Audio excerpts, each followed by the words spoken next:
Starmine.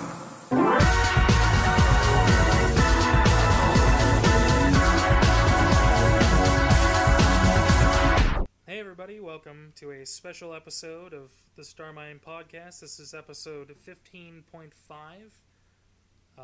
Today we're going to be talking about what were the best games of the last generation, that being the Wii, the PS3, and the Xbox 360.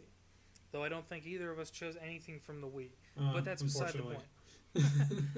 With me, of course, is Nick. Yep. And I am, of course, David. So, Nick, let's get right into it. We both chose a series of 10 games, trying to avoid the same series if possible, and doing all console games. So,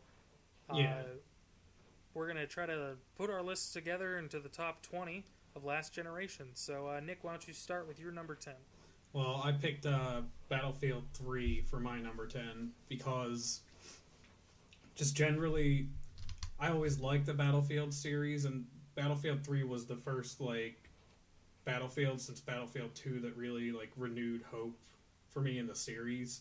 I just was completely addicted to that game, even though I was, playing it on PS3 and not PC. I wish I was playing it on PC, but I still had a crap ton of fun with it. I never actually played the single player for it, though, but to me, it was still very worth playing every...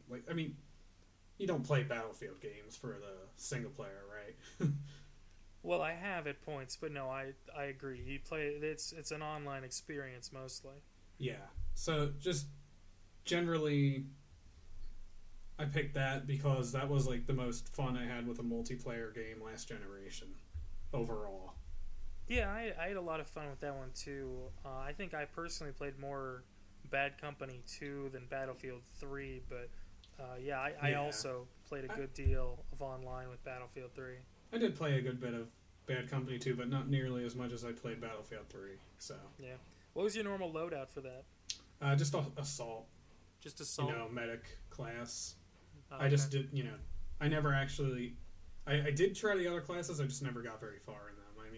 I stuck to assault mostly. I just liked healing people.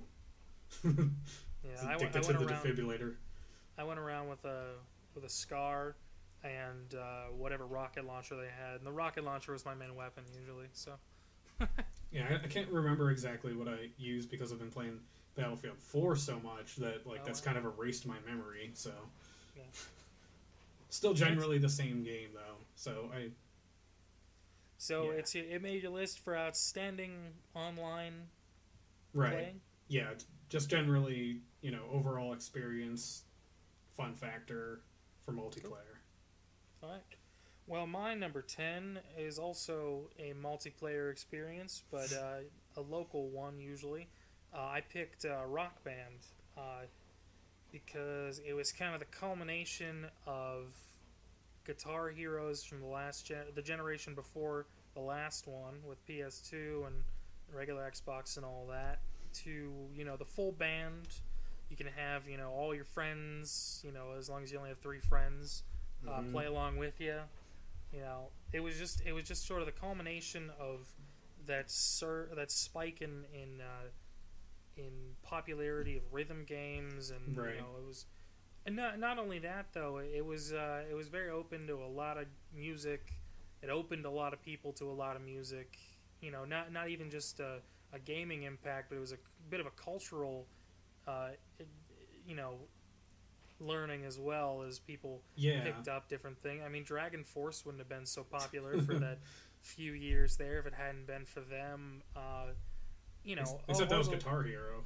Well, yeah, but it's same thing. Yeah, same sort of thing. Yeah. But yeah, I know there were many times where John and I kept his dad up until the late hours in the morning playing, because we were blasting Rock Band at 3 in the morning. Funny thing, I actually, just out of nowhere, over my friend's place, we just played Rock Band just because it was available. I haven't played it in years, and just suddenly it's just this is... It never lost its fun factor. even after all this time. I mean, the genre has died out, but it's still fun.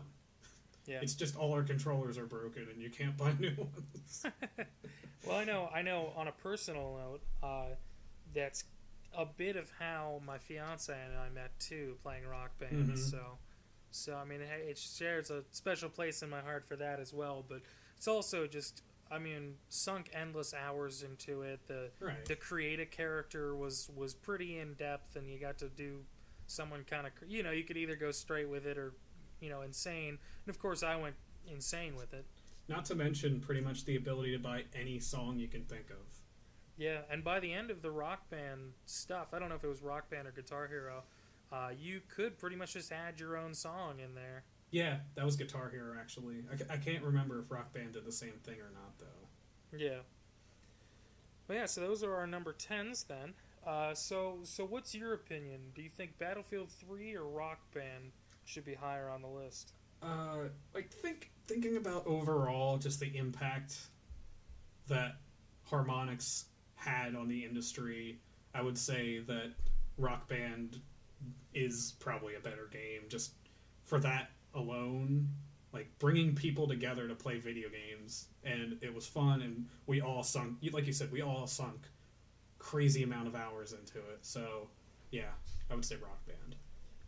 Yeah, I would agree with that too. Not that Battlefield 3 is not a good game or anything, and I definitely played my fair share of Battlefield 3, but just, you know, I didn't stay up till 3 in the morning playing Battlefield 3. I stayed up till 3 in the morning, you know, at my buddy's house, drinking Mountain Dew because, you know, I wasn't 21 at that point. You know, just up all night playing bass or guitar while John played drums. So. Right. You know, that definitely. While I think I probably overall played more Battlefield 3, I remember more of what I played at Rock Band, and I think you're right that it deserves a higher stand for that. Yeah, it's more recognizable as a brand. Definitely. Yeah. Okay, on to our number 9s. Why don't you go ahead? I have Metal Gear Solid 4. It's the conclusion of Solid Snake's story, and it's the reason I bought a PS3, is so I could see how his story ended, and still is a PS3 exclusive. It's the only way you can play that game. So when I finally got it, and I finally got to go through the crazy amount of cutscenes and everything, as crazy as there were, like, the amount of them, it was a very solid Metal Gear game. It brought a lot of new stuff that wasn't in the games before, like the octo camo and the weapon system where you can pretty much purchase any weapon you want with the Drebin points, and it's got that classic Metal Gear feel, even though it's like completely different and you're going all across the globe. You have that chapter that's like Snatcher, and you go back to Shadow Moses, and it's incredibly nostalgic, and you actually get to finally drive Metal Gear. Like, it has so many good moments, so I have to mention it. I couldn't leave it out. Yeah, definitely a good game. Obviously has its flaws, but, you know, that's why it's number 9 on your list instead of number 1. Right. I actually did not. I thought that they had come out with a port for it for Xbox 360. No, they never did. A quick Google search while you were talking, it said Metal Gear Solid 4 too enormous for Xbox 360. So, more you know. Yeah, it'll never happen. It might come to Xbox One in some sort of collection later, but probably not. Never the 360. Yeah.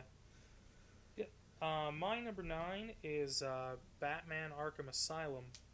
You know, first in a long series of, I guess, trilogy of Batman games that have come out so far, varying quality, but first one, definitely solid game, definitely worth your time and effort.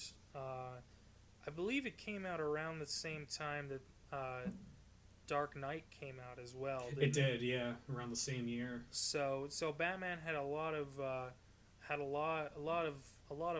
weight to carry around, and they did not disappoint with the game. Mark Hamill, of course, played the Joker. Probably his best performance of that. Quality voice acting, quality gameplay. A little bit Metroidvania-y, even, with the different areas opening up. Not a necessarily difficult or challenging game. The gameplay definitely easy, but still a fun playthrough.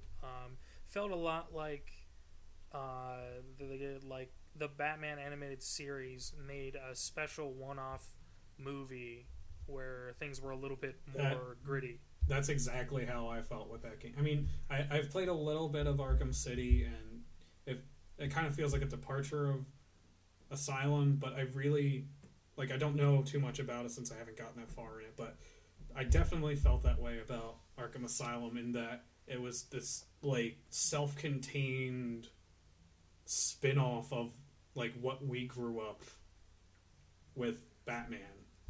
Yeah. Well, I mean, I played all the way through Arkham City, and the thing I really didn't the reason I chose Arkham Asylum over Arkham City to represent sort of the series is that the city, while it's a nice big open area, it feels like a series of set pieces instead of like an actual city. Right. It feels small for a quote unquote city, and I understand it's supposed to be just part of the city and everything, but it's like a prison. It feels like for what they wanted to do, they couldn't make it as big as they wanted, but they did it anyways. They couldn't make it as big as they wanted to, so they made it as big as they could, and it kind of felt a little small. Because by the end of it, you can pretty much fly from one end to the other as Batman, and it's kind of it feels really small at that point.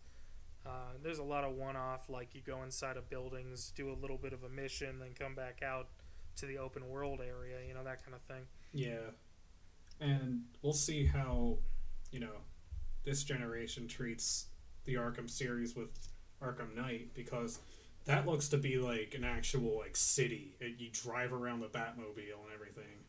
Yeah, I think that's what they wanted Arkham City to be. Yeah. But they couldn't, obviously, because the technology wasn't there. We'll see. Okay. Yeah. Okay. What do you think? Metal Gear Solid 4 or Arkham Asylum? This is a really hard choice. Both are really excellent stealth titles. One you play as Batman, one you play as Solid Snake. They both have amazing moments. I would say, nostalgia factor aside, I would probably go with Batman as the more solid game than Metal Gear Solid 4. Just because of Metal Gear Solid 4's flaws and the sort of shoehorn feeling that it had for a lot of things that went on with it. I know what you mean.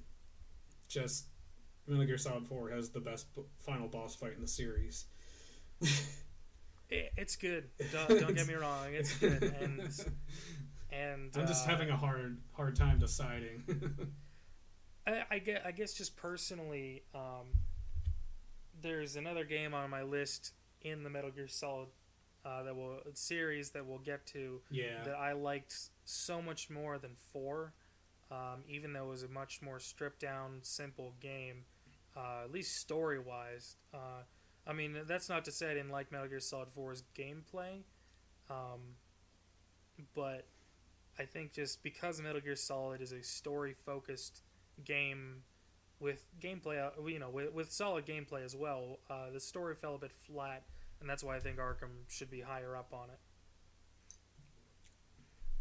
Now that I'm thinking about it, Arkham Asylum brought a lot of new stuff that, I mean, not new, but, new to the generation. It felt like one of those older PlayStation games, but a lot more well thought out. One of, with you have this hub area, and you have all these little levels going out underneath that hub area. And it really felt like you were Batman. And for that, I'm probably going to pick Batman. Okay. I guess we're in agreements then. Yeah. Which is good. I haven't really thought about what we're going to do if we both disagree. Yeah. Well, I guess it'll just be a stalemate. They'll be tied. I have thought about that a little bit, actually. All right, so that was... Why don't you go on to your number 8? My number 8 is Uncharted 2 Among Thieves. I played Uncharted 1, and I was thoroughly impressed and loved everything about it. And then I played Uncharted 2 immediately afterwards, and it was a completely different game. Like, not on a big level, but like a very macro, what a sequel should be, where it expands on the ideas of the first one and does everything better. You go everywhere around the world. It feels like you're Indiana Jones as Nathan Drake, though.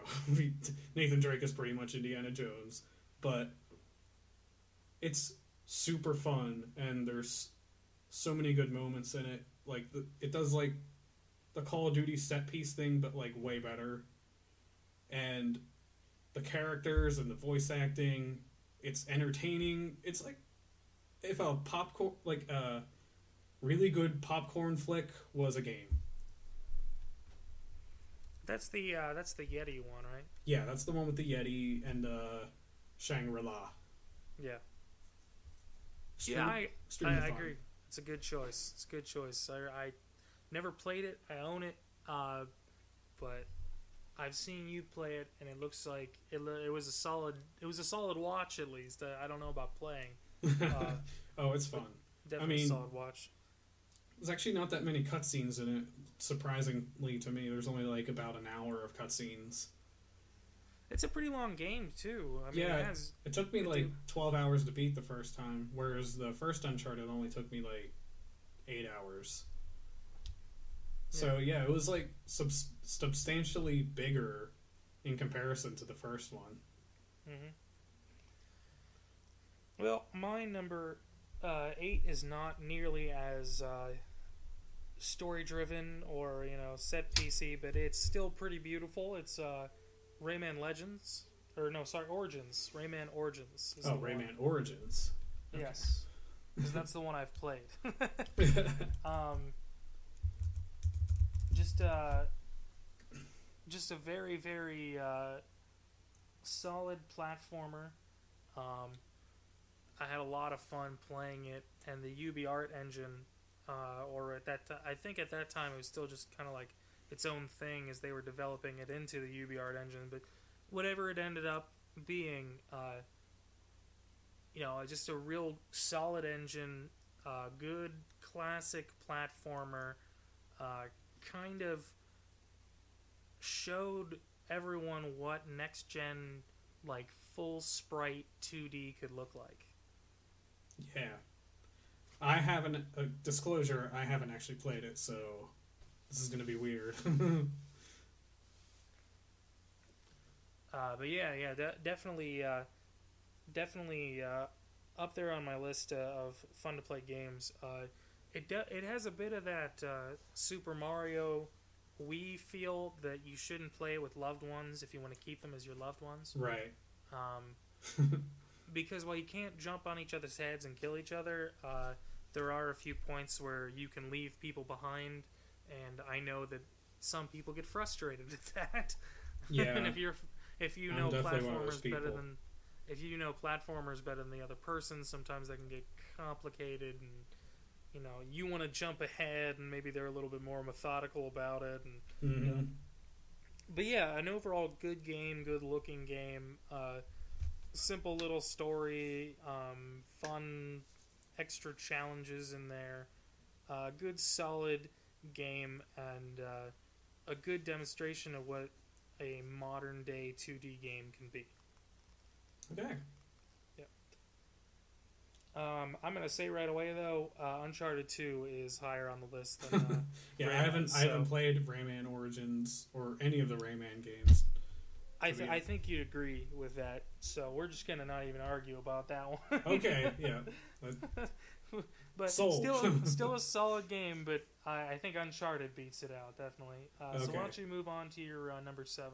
Number 7, I have a very weird relationship with is Elder Scrolls V Skyrim. Extremely good game, very very good game. It's just it has that Bethesda syndrome that I have with every other Bethesda game, but this one kept my interest the longest, more than any of the other ones. So there's that, and basically you play for 80 hours and then just you burn out and you don't want to pick it up for a very long time. That's pretty much what happens with Skyrim. However, in those 80 hours that you are playing, you're completely hooked and you're completely immersed. And Skyrim is some people might disagree with me, but I think Skyrim is the most immersive Bethesda game. It just puts you in that world, and it's Jeremy Soul's best work, hands down. That soundtrack is gorgeous. And the voice acting could be better, but the quests are interesting enough to hold your attention. And it has some really superb DLC. Like the Dragonborn DLC is probably the best thing I've played that Bethesda's done. Well, full disclosure for me, like the last one, I have not played Skyrim. I played a bit of Oblivion back in the day. They're just not my kind of games. First person, and I know you can go third person with it before, we get emails or whatever, but first person melee combat just doesn't work for me because I have weird depth perception. Well, you could just, FOV slider that if you had a PC version. Yeah. But, yeah, I mean, everything I've seen and heard, it looks like a quality game with that's well made. Obviously, with as big an open world like that, there's probably some issues with it here and there, but I'm surprised they actually patched most of them. Last time I picked it up, which was a couple months ago, all the glitches I had with it were gone. I don't know what they did. They fixed them though. No. There were issues though. Yeah. I mean, game that big, you're bound to have issues. I mean, you can't get everything out in testing. It takes the user experience to really break things. Yeah, I'm amazed people are still finding out stuff about Skyrim. Mm-hmm. It's crazy. Game's almost 5 years old now, and people are like, "Oh, did you know this?" I'm like, "No, I didn't know that." All right. Well, my next game, I guess we're on to number 7 at this point, is Earth Defense Force 2025, which it's complete 180. Which I feel at this point, I'm going to say right out, is not going to win against Elder Scrolls. What's your case? It's a really really fun game. It's the same sort of game design philosophy as Dynasty Warriors. Yeah. But instead of based on a historical book, it's based in the future. There's a ton of giant enemies, and you have a bunch of big guns and meathead, space marine guys running around killing things. Like Starship Troopers guys. yeah, that kind of thing. Yeah. I have Insect Armageddon, and I spent a lot of time in that game. Really liked it. Insect Armageddon though has a lot of there's a lack of content in it, mission wise, and I bought 2025 expecting it to be pretty much the same. I heard that they had really fleshed out the character classes, which they have, and I'll get to in a second. But we started playing last Sunday, so I haven't been playing this game long, and it says something that I put it on the list already. But yeah, it does. we got about 15 missions in, and we were kind of annoyed that there hadn't been any sort of bosses yet, and then I've been playing by myself over the past week, and I've gotten to mission 47, where Insect Armageddon only had, I believe, up to maybe 25-30 missions, and I just got to the first boss, and in doing research for this episode, I found that there's dragons in this game and like 3 more types of robots, and I haven't even seen them yet. So there is a good deal of game left, and it's already super fun. There's these 4 classes. There's the regular soldier shooty guy. There's the support guy who can like call in vehicles and airstrikes and stuff. There's the person with the jetpack that can go around and fire like laser weapons everywhere. Then there's the guy I play all the time, which is the fencer, who is basically just a tank, just a walking tank. Big old battle suit, kind of slow and lumbering, but has a jetpack on his back. Big guns and big melee weapons. The one I've been playing with a lot is just a giant extendo fist that just that just punches things over and over again until they die. And it is mindless. It is comically violent, but it's a whole hell of a lot of fun, and that's definitely definitely going to hold my attention for a while. Sometimes that's all that matters is, is it fun? It doesn't matter if it's mindless. Is it fun? Yeah. So, but yeah, as I said before, definitely not going to win out against Skyrim, which has just collectively in the universe have billions of hours put into it. Yeah, so many people. I mean, I'm not going to do that to Western RPGs. I would even argue that it's probably lower on the list than even Uncharted 2.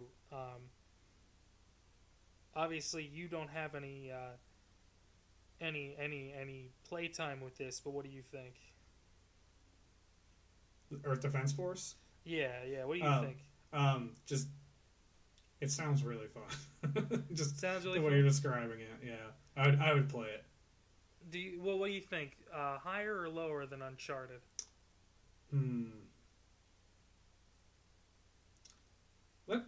Let's leave it higher just to be edgy. Okay. All right. I'm okay with that. I really like the game, so yeah. I'm not going to say no. Yeah, I'm not going to argue with it. It sounds really crazy, and you know what? Crazy decisions matching the crazy game, so... Yeah, I agree. It's a fun game. All right, why don't you move on to your next game there? Okay, I was really torn between my next 2 picks. It took me a bit to really decide, but BioShock is my next game. I haven't actually played BioShock until I want to say last year was the first time I played it. And it took me a bit to get into it and really understand the appeal of it. But once I did, man, I was hooked. That game just sucked me in. Everything about that game is so incredibly detailed. The atmosphere is perfect. It's scary. It's haunting. It's wonderful. It's beautiful. The story will make you shit your brain out. It's so fucking mind-blowing. the one twist. Oh god, that one twist, I really didn't see it coming. It was so good. And that's all I have to say about BioShock. Just now, which one is it? Who the character is, or who another character is? Have you played it? Yeah, I know. Oh, okay. Who your character is. Oh, okay. Yeah. We're talking about original BioShock, right? Original BioShock, yeah. Okay. Yeah. Just what the main character's purpose is, and just for anyone listening, I don't want to spoil it because it is so perfect. I really don't want the chance of the game's almost 8 years old now or something. I still don't want to spoil it even though it's that old. Yeah. I totally should have set you up with a would you kindly go on to your next game. Yeah, but oh well. You got anything else on it? No, it's sublime. It's amazing. That's all I have to say. I agree. It's a fantastic game. But we'll get to my opinion on it in a second. My next game is Vanquish, the jet boot the jet sliding bullet time slowdown game from Platinum. All right. Yeah, I know what you're talking about. Yeah. I didn't know what you, like, by title, but like once you described it, I know exactly what you were talking about. Yeah. Definitely a solid game. Fun gameplay once you get it down. It can if you don't know what you're doing, it's kind of impossible to win. But because that's how I was at the beginning. But once I figured out the jet boot mechanics and like how to actually like play the game in an effective way, fun game, terrible story that like is super duper over the top. Platinum, obviously, it's going to be a silly game. Yeah. Every like main character in that game, every good main character. Well, the two like main characters in the story, like both sound like gravelly Steve Blum, and that's just hilarious. Like there's no difference in their voices when they talk, and it's to a like almost a parodying degree of like gruff badass dude. Fans of Revengeance will see that the one guy looks like Jetstream Sam a whole lot. But yeah, good game. Great visual design. Also, a little short, but definitely a solid game that I had a lot of fun with. Do you like it better than Revengeance? Because you did mention it. Yes, I do like it better than Revengeance. Revengeance was a little stop and go for me, and it was definitely more. It was like I think the problem I had with Revengeance was that it was like Bayonetta with a Metal Gear Solid skin on top of it. So it felt like, not that it wasn't a well-crafted game, but it felt like I was, I had done this before. Whereas, Vanquish was definitely a different gaming experience than Bayonetta. Okay, yeah, I haven't played it, so I gotta check that out. Yeah, really, really fun game. Gotta go fast. Yeah, basically, I mean, the story is not of too much, too much. It doesn't matter too much because it's just kind of a dumb, crazy story. But pretty much everyone at the end ends up with a nuke. Like every major main character either has to deal with or has a nuke that is going to go off. It's silly. It's insane and silly. But yeah, I mean, it's just one of those like dumb, awesome space marines going around doing stuff, and the hotshot dude from DARPA coming in with his experimental, awesome guy suit, and he's gonna ruin everything, but the guy learns to respect him in the end. It's silly, but it's a fun, solid game and definitely worth a play. Okay. All right, so once again, I'm going to have to concede. Yeah, to you, the burden of the opinion is on you, since I have not played Vanquish. I'm going to concede to you because while Vanquish has fantastic gameplay and is really fun, BioShock was not entirely, but a bit like the Half-Life 2 of its era. Yeah. I guess just the Half-Life of his era. It was the BioShock of its era. That's the thing about BioShock. Yeah, because I mean, after BioShock, everybody and their mother did moody first-person shooter in an odd location with special attacks. Usually elemental in nature or some sort of magic thing. Right. So I'm gonna definitely say BioShock wins out over Vanquish. Okay.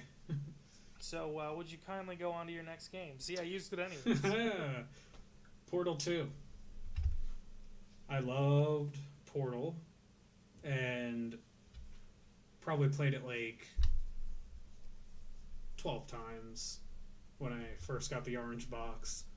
So when I heard about Portal 2 coming out, naturally, I was excited. I was like, oh boy, more Portal. But what's it going to be about? Portal 2 is, in my opinion, way better than Portal 1, and I never thought before I played it that it would beat the original Portal, but in my opinion, it does. It lets you explore everything you wanted to know about aperture science, pretty much. There's this entire section where you just fall to the bottom and you have to climb back up to where you came from. And just that entire section is genius storytelling. It's bringing you to the beginning of Aperture and bringing you all the way back to where you came from, and you learn everything you want to know about the game. And at the same time, you're being yelled at by J.K. Simmons, and he's hilarious. Just the humor is like crazy good. The gameplay and the elements that they brought in, like the goo and like how you manipulate that, is incredibly innovative. Just GLaDOS, great as always. You have this new character, Wheatley, who's hilarious, voiced by Stephen Merchant, and just everything about it's great. You can't say Portal 2's not great. Well, I can say that I haven't played it before, because I have not played it before. Unfortunately. I do own it, and I've been meaning to get around to it, but you know how those things go whenever your Steam game list is over 160 now, I think it is, thanks to a recent Humble Bundle. So I played it on day one. I was like, I can't wait. But I know I liked Portal 2, and if it's anything like Portal 2, it definitely deserves to be on this list. Or Portal 1, sorry. Right. Definitely deserves to be on this list. But my game actually has a bit of similarity with yours. For the first time, we have some games with some similarities here. I went with Mirror's Edge.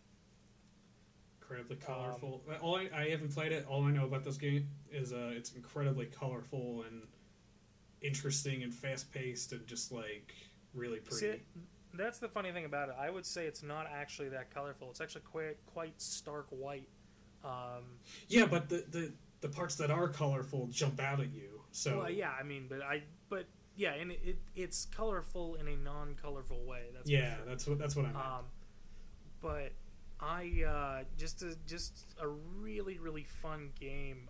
Like I was telling you before we started recording, just a solid playthrough. Not a long game by any means, but solid as all hell. And the platforming and most of the time the free running is pretty good. A few times it gets a little touch and go, or if you have to like turn around and grasp onto a ledge, sometimes it gets a little bit iffy because you're first person and not being able to see your feet out of your peripheral vision and not having your own body in the situation. It kind of makes it a little awkward, but you get the feel down pretty well, and it's definitely a game where you don't feel embarrassed if you have to reset or if you fall off a building or anything. Like you're trying to find the best route, and if you screw up, you just restart and you go again to try a different route. Yeah. But a really fun experience. Just a good experiment in gaming. Definitely, it was a different sort of game for its time. Obviously, since that has changed, but well, I mean, they're making another one, so obviously it was successful. That too, at least successful enough. Also, pretty brave for a game like that to not just include right out gun sections. You actually get an achievement for not using guns and beating the game. Oh, there are guns in the game? There are, yeah, there are a few. Most of the time it's just dudes with batons, but there are some dudes with assault rifles towards the end. Most of the time you can get the drop on them. There is one part near the end of the game where you're in this like big old server room that gets really difficult to not use a gun to take these dudes out. you kind of have to sneak up on them or get them to, come after you. But there you gotta find inventive. It's a bit like a puzzle solving kind of thing. You gotta find up inventive ways to drop on top of them and take them out, or get to them before they can notice you, that kind of thing. But real solid gameplay, real fun. I'd recommend it to anyone with. I think you can beat it in like maybe 5 or 6 hours your first try, and then after that it's going to take you even less time.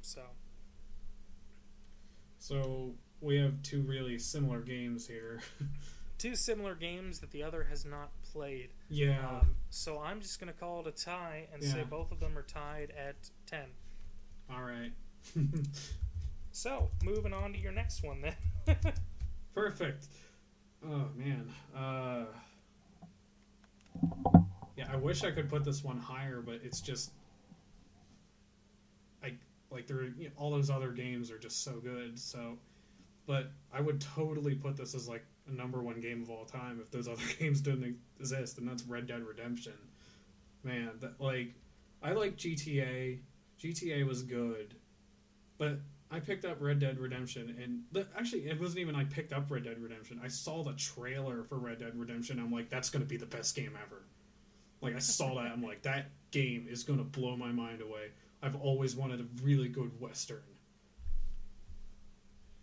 And you being very partial to Westerns, yes, obviously. I'm a big fan of Sergio Leone, and this looked like a Sergio Leone fan's, like, wet dream.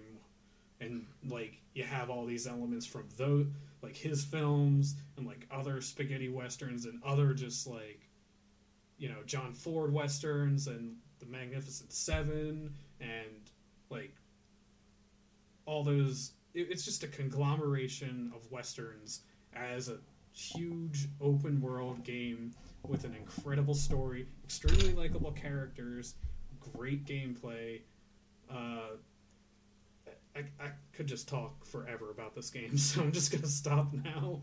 If you haven't played it, like, you need to. It's a must-play for, like, everyone. Everyone has to play this game.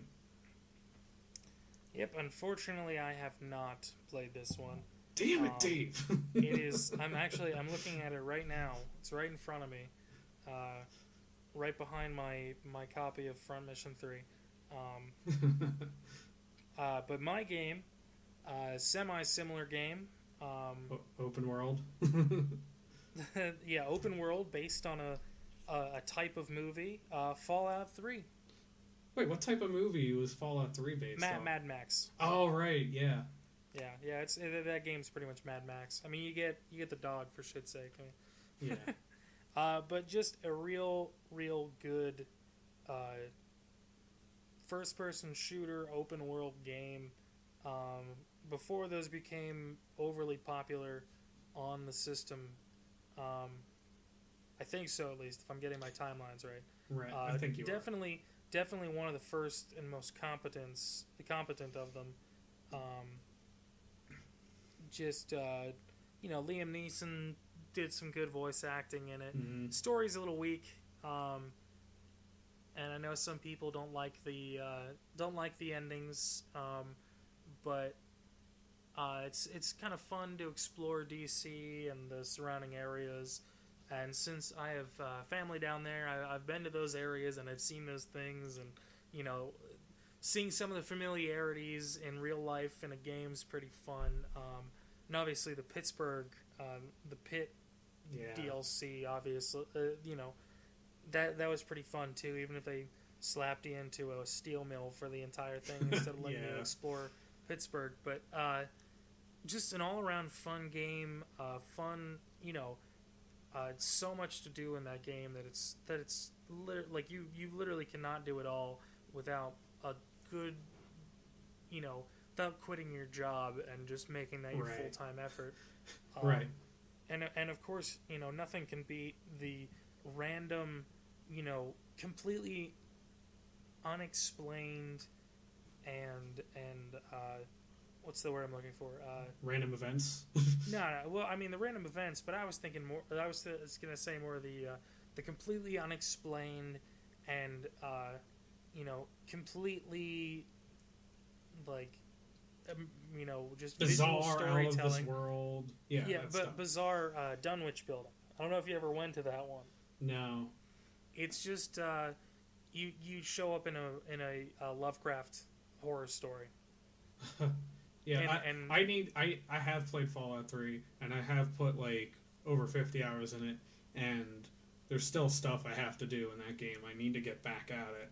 Like, I really do, because I actually do really love the atmosphere of Fallout 3. I love the random stuff that happens. Like, I can't remember if it's Vault 16 or 13, but that one random vault you find, and it's just like there's ghosts walking around in it. It's just bizarre, and it's crazy, creepy. It's really cool. I love that game. Yeah. I can't believe you've never been to the Dunwich building's fantastic. Like, things will fly off the walls at you. You see I have ghosts. not been there. I need to look for it. After you do the whole like sort of side, there's not an official mission for it, but after you do this like the side mission, like you get down like before there's like an end guy you gotta kill. Before you kill him, there's just this like heavy wet breathing that you just hear in the background. It's creepy. And then after you kill him, you get to this like spire. There's just this like slightly radioactive tentacle on this spire with this like female figure on it. I think is what it is. It's been a while since I've seen it, but and then you just hear this raspy voice whispering Al Hazred over and over again, like as it's breathing. It is it's a blatant Lovecraft reference, and of course I'm partial to those, but just does stuff that it's completely unnecessary, and it has nothing to do with the main story, but it's just a nice little touch, like the entire game has, like just the little fun touches, everything from the Samurai Lincoln action figure to the like the fact that you can blow up an entire town, or whatever you want to do. And, just the little things, the big things, everything about it is just well made, even if it's a little buggy sometimes. Like, I know I said Skyrim's like my favorite Bethesda game, or whatever, or the one I got most interest in, but I see the potential in Fallout 3. I haven't finished it yet, and like I have a feeling I'll come out of it saying, yeah, that's the best Bethesda game. I have a feeling. We'll see. Well, this one seems to be on you, Nicholas. We got Red Dead Redemption and Fallout 3. Where do you think they lie? This one actually isn't a hard choice for me. I gotta pick Red Dead Redemption.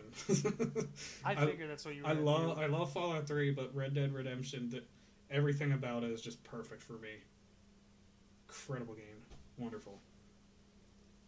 I imagine it's a bit of a tighter game too, since it was a little bit later in the generation, a little bit more time. It's Rockstar, so crazy amount of funding. Rockstar tends to be a little bit more focused on a single theme than anybody else, other than other open world stuff. So and that probably also helped it. Also, Red Dead Redemption has that moment where you arrive in Mexico and that song plays, and that's just one of the best moments in gaming ever. So yeah. All right, why don't you do your next game for us? Okay. The Last of Us for PS3, even though I would probably consider this a current gen game because I've enjoyed it more on PS4 than the remastered version. However, it was just as amazing on PS3, so it counts. It's the first game to actually make me sob and cry. Just the beginning, I was like, oh my god, it devastated me. And then as the game went on, you just become an emotional wreck. And that says a lot for a game. I mean, no game has ever affected me like that, where you really feel attached to the story and you feel the emotions that the characters are going through, and you feel the tension even in the gameplay. Like, you're always on edge, and there's always something creeping up on you, either emotionally or physically. One of the best, I think it's one of the best stories ever told in any medium. Troy Baker and Ashley Johnson and everyone else that in the voice acting department in that game, just they nailed their performances. I think that was probably the best use of mocap acting in games so far. But yeah, other than that, like, glued to that game, just wanted to know what happened next. It was like watching Breaking Bad. You just wanted to know what happened next, and you couldn't predict what would happen. And when you got to the end, you were just like, wow, speechless. So yeah, that's my assessment of The Last of Us. See, I'm going to say something kind of weird, since I hate this game. But Wow. No, not Last of Us. Oh, not I Last was of Us. about to say, whoa. But actually, I would argue that Beyond Two Souls has some of the best mocap acting so far. Terribly written game. David Cage wouldn't know a good plot if it punched him in the face and impregnated his wife. But yeah, Ellen Page, Willem Dafoe, they knock it out of the park. But enough about a game that's not on this list, definitely. My pick for my number 3 is also a game that almost brought me to tears. Metal Gear Solid Peace Walker. This is why I don't hold as much regard for Metal Gear Solid 4 as I used to, because this game was obviously a PSP game that then got ported to the PlayStation 3. So I'm talking about that version, the up-resed and the better control scheme than the PlayStation Portable. But for a mission-based game, incredibly immersive, very involved. I never thought that it'd be fun to have a bureaucracy simulator, Papers, Please aside, but running Mother Base was actually a fun mechanic. Yeah, I agree. The whole, like, getting your team together and then, like, sending them out on missions and optimizing your different departments, really, really fun, actually. From a micromanaging point of view, it's just fun to sort of, like, it really gets you in the mindset of not only, like, is Solid Snake dealing with this mission, but he's also dealing with, like, starting up Outer Heaven, you know. And it's just not, it's oddly immersive that, like, you feel like you're making the decisions Big Boss would have to make, obviously in a simplified version, but the same sort of things where you can only, like, at the point where, like, you get into the mindset of you want the best team possible, even if that means firing people that you've had since the beginning. Like, you know, obviously you don't have too much emotional attachment to these people because you haven't really, like, they're not really involved in, you know, too much in the story, but, you know, these are people that you've had since. It's kind of like the right mindset that you'd have to be in to run an actual thing like that, is that even though these people have been with you forever, if you only can employ a certain number of people, you'd rather have the best, even if they're new, than the people you've had longer who aren't as good. Right. Yeah. But other than that, fantastic storytelling. Comic strip stuff. Yeah. Ashley Woods, is that her name? I feel bad not knowing her name. Her stuff is weird at first if you haven't seen it before, but it definitely grows on you. Yeah. It's just not what you expect from a Metal Gear Solid game, but it makes sense in the medium because it had to be a PSP game. I think it even makes sense from, like, kind of a metaphysical lore-related thing where it's kind of like Pulp Fiction. Like, it's Big Boss's, journal kind of thing, Yeah. you know? Yeah, sort of. And it is Ashley Woods, by the way. Okay, Ashley Woods. Yeah. Definitely a good art style for the Metal Gear Solid games. It's a good lead up to what Metal Gear Solid 5 seems to be. That it's the downfall of Big Boss. Because he's kind of getting some hubris. Right. This kind of ends his this finally is him accepting being Big Boss, sort of accepting that the boss is who she is. She did what she did, but definitely a solid Metal Gear Solid game. Solid. Despite it having the handicap of being on the PSP, Right. I think it's shown through embracing those limitations in a way that made a lot of sense for the game. Yeah. I haven't actually finished it, but, I mean, I've played enough to know what you're talking about. Like, I've played 4 or 5 hours of it. Yeah.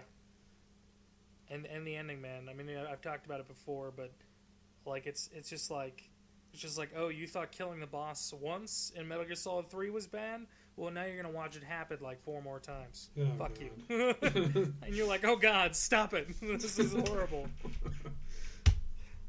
Right. Well, I guess we're on you again to decide which one goes higher than the other. Okay. And I would be willing to accept that The Last of Us is higher up. I think that from what I've seen of it, it definitely looks like it's a solidly told story. The gameplay looks fun, and it's definitely as a new IP in general, it's striking. It looks like it should be a continuation for how good it looks. It looks like this is based on something that's already happened, but it's a new IP, completely new. I actually want to elaborate on that. The reason why I was actually going to put this at number 2, number 2, we'll get to that. I love The Last of Us so much because from the moment it started, it felt like something that would actually happen in our lives. And that's what was scary about it. It felt like it could be something that can actually happen. And that's why I love The Last of Us. It's like, it's striking to you. It gets inside your psyche and you're like, I don't feel comfortable right now. It's art. I thought a surprising thing about it was that it is in fact a zombie game. That's not the focus of it though. I think it's very smart of them to not have included that in the advertising very, very explicitly, at least. Right. It was all about the characters. Because at that point, and still there's a lot of zombie media out there that is kind of growing a bit stale, and trying to distance yourself from that a bit while still using it as a plot point isn't a terrible idea, at least marketing-wise. Right. But yeah, I'll have to pick The Last of Us. I figured. I had already typed it out. So, all right, let's go on to our number 2. You go first this time. I'm gonna go first. You go first this time. I chose Bayonetta. All right. Everyone knows my ever-expanding, love of Platinum games. Right. But Bayonetta is a solid game. It's challenging. It's funny. It's well written. It's well designed. It just is overall a fun experience from beginning to end. From learning the systems to getting good at them to mastering them. It's just endlessly fun. Super fast paced, but also paced, like level wise, paced out very well. as I said before, challenging combats, working with stuff within the game to to really teach you the systems and work with you to learn them and master them, or at the very least get better at them. It was just a really solid game all around, and I think it says something about a soundtrack when at the end, when you're watching the credits, which were basically just like a pole dance, but you realize suddenly, oh my gosh, at least 75% of the songs in this game have just been different versions of Fly Me to the Moon. Crazy. Yeah, I was incredibly surprised when I found that out, and did not even realize it the entire time. But yeah, the story is classic Platinum. It starts with nonsense, continues with more nonsense, makes heightens everything. Everything keeps going. Everything hits ahead. You go to space, that kind of thing. And then just when you think it's over, there's like 25 more minutes of gameplay. Yeah, that's what I've heard, is that it has the ultimate fake out, where it fakes you out twice. Yeah. I believe the words "it's not over yet" are even said. So yeah. So just an all around amazing game. Really fun to play. It's definitely something. It's pretty much just Devil May Cry, of course, but right. Definitely a different flavor than Devil May Cry was, and definitely doesn't take itself too seriously, but doesn't go into Lollipop Chainsaw levels of sarcasm and parody. Yeah. So that's Bayonetta. Okay. Well, my last two picks, actually. We'll start with the one. One is more of a time sink than the other, but they're both time sinks. This one, not so much of the time sink. It's Mass Effect 2, which is, in my opinion, the best game BioWare has ever made. Hands down. I don't care what anyone says about the dumbing down of the RPG elements or whatever. They did it perfectly. They streamlined it to the point where all you're going to care about is the game itself. And you're not going to get bogged down on, oh, am I doing this right? Am I putting the right upgrade in the right thing? Doesn't matter. Upgrades are streamlined. Inventory pretty much doesn't exist, but who cares? This game is incredible. Everything from the story to the characters to the exploration and feeling immersed in the galaxy of Mass Effect, it improves on everything that the first game introduced, and it all leads up to this climactic suicide mission, which is the probably the best moment in any game the past generation, in my opinion. Just you feel like you're actually doing something that could have dire consequences, which it can. Like, people can die for good. Like, they're not coming back. If like you go into Mass Effect 3, those people are not coming back. And just that entire feeling of dire consequences and the pressure of doing the right thing, it felt like what a role-playing game should be. And to me, role-playing game means, playing the role, not getting bogged down in numbers. So, other than that, it has fantastic DLC, which isn't something I would normally say is a good thing for games, but for this, it's like an amendment rather than, we cut out part of the game so that you could buy it later. Even though it was like EA, and they totally do that now. This is like in the time where it was like, yeah, we're making these like aggressive expansions that can actually help your experience with the rest of the game. I forget there's what DLC packs are there? There's Kasumi, Zaid, Arrival, Lair of the Shadow Broker, and Overlord. Which one's Overlord? That's the one with the Cerberus base where there's like, you know, Prometheus Station. AI. The AI, yeah, the AI. Okay, yeah. All right, yeah. Definitely all solid, worthwhile DLCs. Yeah, great content all around for everything that they sold as part of that game. Mm-hmm. So yeah, I mean, I love Mass Effect as like a whole in the series, but Mass Effect 2, in my opinion, is the pinnacle of, you know, what the creative direction that they were going in. They all seem to converge on the same idea that this is what Mass Effect should be. Yeah, it was definitely the high watermark for the series. Definitely. It was the Empire Strikes Back, as a Eurogamer said. Well, this is a little bit more tough. Cause yeah, I can tell. It's going to be on you because I haven't played Bayonetta. These are both games that are very dear to my heart.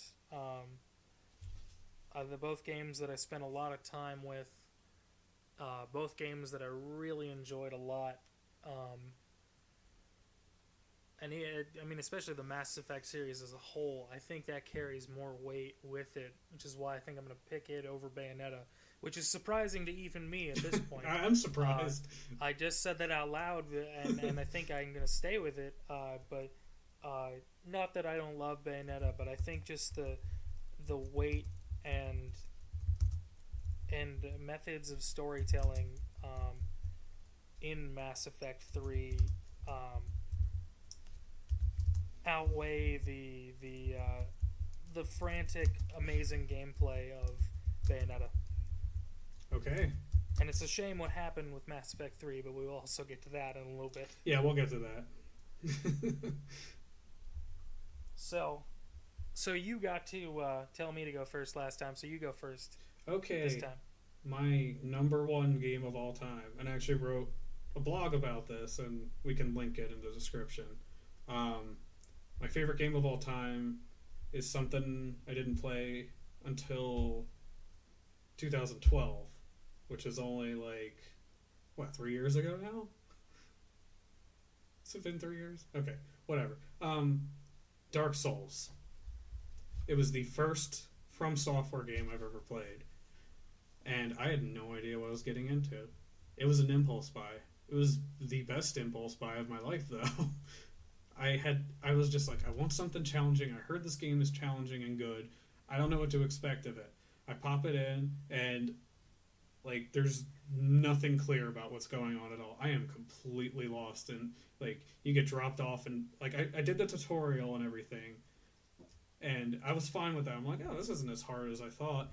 And then I get dropped in the Firelink Shrine, and then I'm like, okay, I'm gonna go around. Oh, this guy looks weird. I'm gonna talk to him for a bit. Okay, he seems weird. He's sketchy. I'm gonna go this way, and then I find myself in front of a bunch of skeletons, get my ass whooped. I'm like, okay, I think I kind of get what people are talking about. And then I finally eventually get to figure out the direction I'm supposed to go, and that's you find yourself in Undeadburg, and that's just a crazy maze, and there's a wyvern dragon that lands on the bridge in front of you, and just like, whoa, where did that come from? And then you rest at the bonfire, you're like, okay, I gotta plan it out, where do I go? Oh, you find yourself in this tower. I'm like, okay, I'm gonna go down in this tower and see what's down there. I don't have a good feeling about this.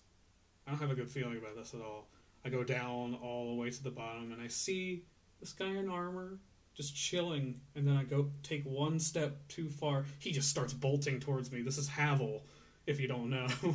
He just starts running towards me, and I'm scared shitless. I've never felt a feeling of fear like this in my life before from a video game. I got chills. I was like, oh god, I'm gonna actually die. This guy's gonna haunt my dreams forever. So I was like, I'm not going down that tower again. Okay, so we go to the Taurus Demon, and it took me a couple tries. That was like the first real challenge of the game. I got a hang of it eventually, and finally he fell off the ledge. I'm like, I don't know how that happened, but I'm glad. I'm glad it's over. And then just the rest of the game, you have all these moments like that where they're just extremely memorable and they're part of the character's journey. You're going through the game and you're not giving any clear direction. When you land in Firelink Shrine, it tells you in Lordran you level up and kindle bonfires. That's the only thing the game tells you. And you talk to the guy and he tells you have to ring 2 bells. That is, you're given jack shit direction in an era where you're told follow this waypoint, go that way, or you have to go that way, or just you follow this corridor for an hour. You have this game, Dark Souls, where it's the entire world is like a giant Zelda dungeon. And just that alone is enough to hook me. You have so much to do in this game. It took me 110 hours the first time I played Dark Souls. So, obviously, it hooked me. The challenge and the overcoming that challenge is enough to get you addicted. And that alone, on top of the lore that you have to figure out by yourself, that doesn't even hold, the story doesn't even hold your hand.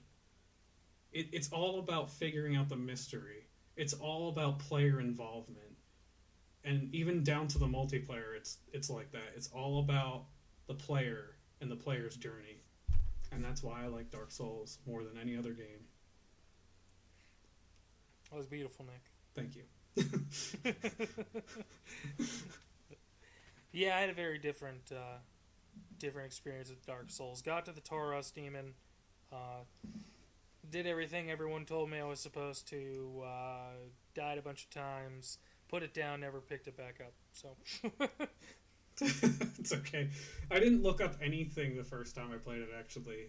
Until I got to a certain point when that was when I got to the Darkroot Garden, where you have to unlock the door. I didn't know what the fuck to do. I didn't know how to get it open. I'm like, I have to look this up. And then I'm like, oh, there's a lot of stuff here I can do. And then you just get into this thing where you look up everything, and you need to know. And you need to know every single little detail about the game, and you're just addicted to the wiki. You're playing the game, and you have the wiki off to the side. Yeah, like I said, it's all about the player involvement and that experience. You'll get into it eventually, I promise. Just give it another try. Even Yahtzee from Zero Punctuation gave it another try, and then it forced him to make a review because he loved it so much. Yeah, I listened to him and his friend Gabe do a podcast, so yeah, I've heard him talk enough about it. Yeah. Slow Beef and Diabetes from Red Supre also, talk about it endlessly. Right. Pretty much anyone who's played it talks about it endlessly. I know it comes off as obnoxious. It's that good. So can I talk about my number one at least? Yes. All right. Mine is not nearly, would you say, 110 hours long? Right. Yeah, mine is my number one is about 2 hours long. Okay. It is a fantastically beautiful game. Great single player experience. Great integration of online and multiplayer, while still being an amazing single player experience.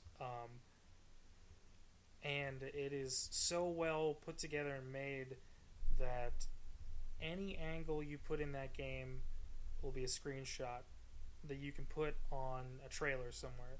And this game, of course, is Journey. Yeah. Just probably one of the finest games I've played in the past, I don't know how many years. It was a solid 2 hour experience that left me wanting to play it over and over again. Have you finally played it? No, I'm sorry. Still haven't? I know. It's just it's an amazingly well put together game. I know. It's great storytelling. It does kind of it doesn't it uses just pictures to kind of tell you what happens. But there's a lot of in-game stuff that kind of tells you about sort of how things are going. Basically everything that you can imagine has been put into this game that is surprisingly short. There's an underwater level, though you never go underwater. That's weird. There's like a downhill surfing level, like a downhill like slide level. Really fun platforming, moments of tension, great use of music to set the mood. Great use of lighting and coloring to set the mood. You go from like high action, which is like yellow and bright and like almost harsh on the eyes, to a calming blue that when things are about to get serious. Just overall, just a great experience, a beautiful game, and for only 2 hours. Even if it's only 2 hours, still top of my list for last generation. I don't know about of all time, but definitely of last generation. Yeah, I might have went a little overboard with Dark Souls of all time, but that is actually how I feel. So, of last generation and of all time, same thing. But I have listened to the soundtrack of Journey, and oh my god, that's beautiful. But I do need to play the game. I really do. I need to pick it up. Yeah. Probably when it comes out on PS4, whenever that is. It's coming. Yeah. It'll probably be out before The Last Guardian, which even though the copyright expired for it, Sony has said that was just a administrative error. Nothing more being read into that. So they don't want people at their door. That's all. Yeah. Well, now comes the point where we have to decide which one's number one, and I feel like we can't just put these both at number one. I know. Yes, well, I feel like Dark Souls gets a lot of love, and not everyone likes it, but I've heard nothing but good things about Journey, and it's quite unique for what it did in the last generation. Like, it stands out. You like, everyone has heard about it. It's just this game that came out of nowhere and just stands above every other, like, it doesn't have a genre even. Like, what is it? It's Journey. It's a bit of an action platformer, but yeah, but that kind of does it a disservice to call it that. Yeah, that's what I'm saying. It's Journey. So I think I'll back down and give it to Journey. So what you're saying is because I gave up Bayonetta, you're going to give up Dark Souls? Yeah. All right, you heard it here, folks. Journey is the top game of the last generation. Yep.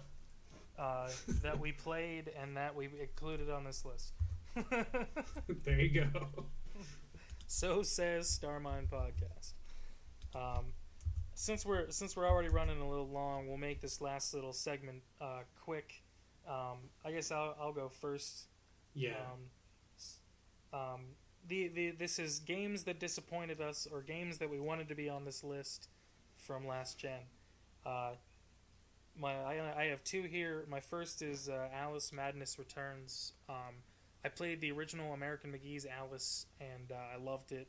It was just basically a mod for it was just an Unreal Engine game, but the atmosphere is great. Story was pretty awesome. It was just a dark, fun little game.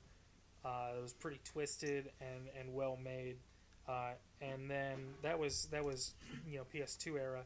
then Alice Madness Returns comes out, and I start seeing stuff for it. I'm super excited for it. It looks really good.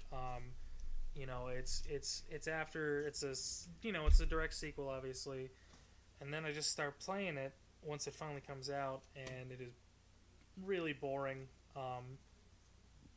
You can't die. When it gets to the point where you fight a giant boss like you did in the original games, it literally dangles the boss in front of you and then crushes it with a giant rock. And it's like, no, why would you fight that? Like the stuff that's fun in the first game, they've pretty much made a joke out of it. It was just super disappointing. Still visually appealing. Still love the idea, but definitely they dropped the ball. My second one, speaking of ball dropping, is Steel Battalion Heavy Armor. The game that I bought a Kinect for and justified to myself that I would have to, I at least had to play it until I hated myself for buying a Kinect. And that's what I did, and I hate myself for buying a Kinect for it. Though it did get me to play Children of Eden, which was actually pretty good. But other than that, Steel Battalion Heavy Armor, I love the original Steel Battalion. I love giant robots, and the idea of giving me the controls in an arcade style giant robot controls and saying have at it was awesome. And then when they said, hey, we're going to have workable Kinect controls, and then just it was a good idea to use the Kinect and the controller as sort of like a in between for using both technologies to their highest form, while also keeping to Steel Battalion's love of complicated control schemes and stuff like that. But it totally failed. It was awful. You had to do everything you had to do to not get accidentally killed. Was painful and hard, and you had to sit perfectly still. You couldn't move any little bits, and even when you did that, probably about 50% of the time your motions were interpreted wrong. Just sore disappointment, and one of the most disappointing things I've ever played, because I love Steel Battalion and Steel Battalion Silent Line so much. Those are my disappointments of last generation. So what are yours? So wait, we were doing I thought we were doing games that we wanted to put on the list, but weren't quite good enough. Oh, we can do that too. I mean, if that's what you want to do. Okay. Those were my disappointments. That's what I was gonna say with Mass Effect and whatever. But okay, well, I mean, well, you can do yours, Nick. It's fine. Okay. So yours is more honorable mentions instead of what mine was, which were games I wish were a lot better. There weren't many disappointments last generation. Just I guess, kind of The Force Unleashed, just because it wasn't as good as I was hoping it would be. Because I really wanted a good Star Wars game with lightsaber combat again after the Jedi Knight series, which I adore. But other than that, there weren't too many disappointing games. So I'll just say games that I wanted to be better, but weren't that good. Good enough to be in this list were Halo 3, simply just because I didn't like it as much as Halo 2. The Halo generation really felt like it ended with the original Xbox, and I know a lot of people disagree with that, but to me, Call of Duty pretty much just took over after the fast-paced 60 FPS reaction shooter just took over once the 360 PS3 generation started. So there's that. And then I wanted to include Gears of War just because of the atmosphere, and it was a really interesting original game that was an Xbox exclusive. I think it was one of the first titles to come out for the 360. I can't remember though. May not have been that long after, but really good game. Unreal Engine looked beautiful at the time. It was really game has actually aged pretty well. I mean, I popped it in the other day. I'm like, oh, this actually looks a lot better than I remember. But other than that, it pretty much set the standard for the third-person cover shooters. So I kind of wanted to, give it an honorable mention for that. And as far as Mass Effect goes, I wanted to, just say that even though I put Mass Effect 2 up there, I would totally put the entire trilogy in this list because I consider the entire trilogy one game. Just Mass Effect 1 has weaknesses and Mass Effect 3 has weaknesses. Like Mass Effect 1, it has those copy and pasted areas that kind of, after a while they all look the same and you're just like, oh yeah, I've been here before. And other than that, just the mindless side quests of like the collectathon side quests just weren't really that fun. And with Mass Effect 3, you have the subpar side quests on the Citadel where all you got to do is touch a planet and then come back. And other than that, you have the original non-extended cut ending, which was just garbage. Complete garbage. That luckily I never saw. Yeah, thankfully you never saw that. I mean, the extended cut ending still isn't what everyone was expecting, but it was a lot better than... It's at least passable. It was at least passable. It wasn't like 10 out of 10 like the Mass Effect 2 ending was. But yeah, just I wanted to say that the Mass Effect trilogy is definitely like one of the best experiences from the last generation. I just want to put Mass Effect 2 up there because it is the pinnacle of the series. Cool. Yeah, that's all. All right. Well, I think that's it for this episode 15.5. I don't think it went way longer than expected. Yeah. We might as well just call it episode 16. So how about 15.5.16? We'll just call it 15 or 16. Okay. So that's it for this episode. Feel free to email us at StarminePodcast@gmail.com for any games you think we missed, or if we're just to tell us we're entirely wrong about. I would let's love say we did that. Vanquish being a good game. I don't know. Just pick one. I would love if people told us we were wrong. I would love if people told us anything. Tell us. Just email us. Somebody email us, please. Or just leave a comment. Yeah. All right. Well, thanks for listening, everybody.